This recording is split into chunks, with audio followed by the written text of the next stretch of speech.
આજે આપણે કાકડી અને ગવારફળીનું મિક્સ શાક બનાવવાના છીએ। એટલા માટે મેં સૌથી પહેલાં ગવારફળી અને કાકડીને સારી રીતે સુધારી અને 2 થી 3 પાણીથી ધોઈ દીધી છે। પછી આપણે ગેસને ઓન કરીને એક તપેલીમાં આપણે 2 થી 3 ચમચી જેટલું તેલ એડ કરી દેવાનું છે અને તેલ જ્યારે ગરમ થઈ જાય એટલે પછી એમાં આપણે લસણની પેસ્ટને નાખી દેવાની છે।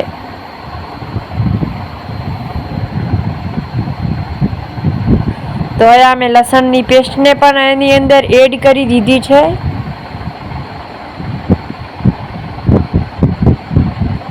જ્યારે લસણ ફ્રાય થઈ જાય એટલે પછી આપણે અંદર શાકને પણ એડ કરી દઈશું।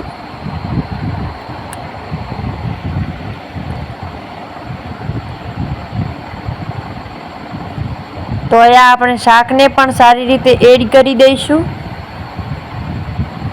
તમે જો ચાહો તો તમારે જીરું નાખવું હોય તો પણ તમે નાખી શકો છો। તો આને પણ સારી રીતે આપણે મિક્સ કરી દઈશું।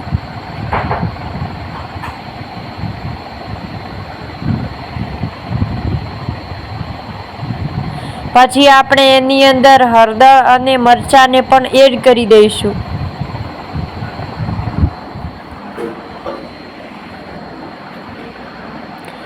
તો અમે 2 ચમચી જેટલા સૂકા મરચાં લીધા છે। તમે જો તીખું ખાતા હો તો વધારે પણ એડ કરી શકો છો। કોણ કોણ આવી રીતે મિક્સ શાક કરીને ખાય છે કોમેન્ટની અંદર કહેવાનું ભૂલતા નહીં। તો આને પણ આપણે સારી રીતે મિક્સ કરી દઈશું અને પછી 1.5 ગ્લાસ જેટલું પાણી એડ કરી દઈશું। કેમ કે આ 2 શાક એવા છે ને જે જ્યારે ત્યારે એને આપણે ભેગું કરીએ ને તો પછી એમાં પાણી વધારે જોવે, એટલે 1.5 થી 2 ગ્લાસ જેટલું આપણે એની અંદર પાણી એડ કરી દઈશું।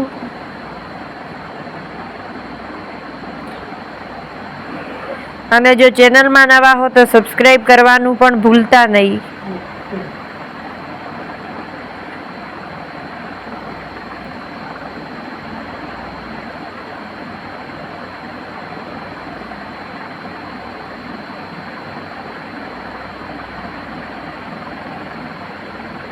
પછી આપણે એની અંદર પાણી એડ કરી દીધું છે।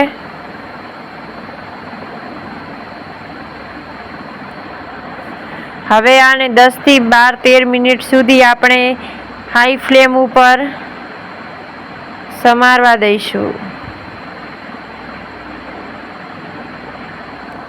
તો અહીંયા પાણીને એડ કરીને આની ઉપર ઢાંકી દેવાનો છે અને પછી આપણે જોશું તો આપણું શાક બનીને એકદમ તૈયાર થઈ ગયું છે।